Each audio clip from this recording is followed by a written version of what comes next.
The name they gave me is B26, but I prefer Martin. I'm in a lot of pain. It's hard to breathe and I'm scared. Lately things have been worse than usual, but they have to get better, right? Let's start from the beginning. See that cute guy in the middle? That's me. To the left is Charlotte, my older sister by 1 minute. To the right is the baby of the family, Maggie. And that's our mom. I barely remember her. One day, a big blue hand came into our house and took our mother away. It was the same hand that brings us food and water. Charlotte is the one who raised us. She was so strong. She would lift our spirits when the cold became too much and calm us every day when it would get bright and noisy out of nowhere. One day, the hand came back, but it wasn't carrying any food. Charlotte looked panicked. The hand made its way towards me. Charlotte pushed me out of the way and it grabbed her. We didn't know what was happening. I tried to comfort Maggie, but I was so scared. Later, the hand came back with Charlotte. We were so happy. We tried to hug her, but she pushed us back. She coughed up blood. We asked what happened, where she had been, what was going on. She didn't respond. She couldn't. She was dead before the lights went out. They didn't bring us any food the next day, and Charlotte's body was still just lying there. Maggie began to panic. She clawed at the walls, screaming for help. We were terrified, and we were starving.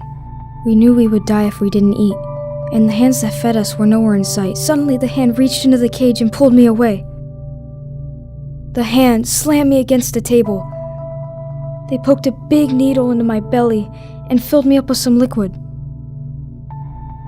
The hands put one of the big sharp things into my stomach, and it cut me open. They poked at my insides with different needles and things. It really hurt. They dropped me back in my container. Maggie was gone. My body began to hurt.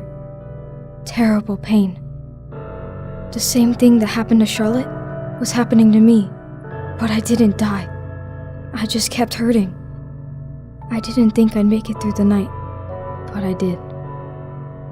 Then, the hand came back. The hand took me to the table again.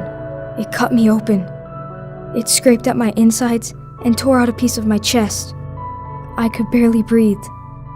Why was this happening? I found myself back in my container, but still Maggie was gone. Where was she? I began drifting in and out of consciousness. Was this the end? I woke up in a different container. No bedding, food, or water. Nothing to relieve my pain.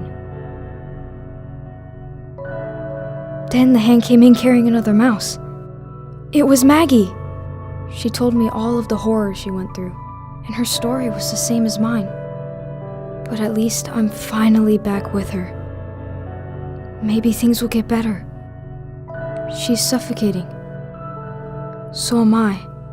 This isn't a new beginning. This is the end. My chest burns. My side is turning to black. I tried to say goodbye to Maggie, but it's too late.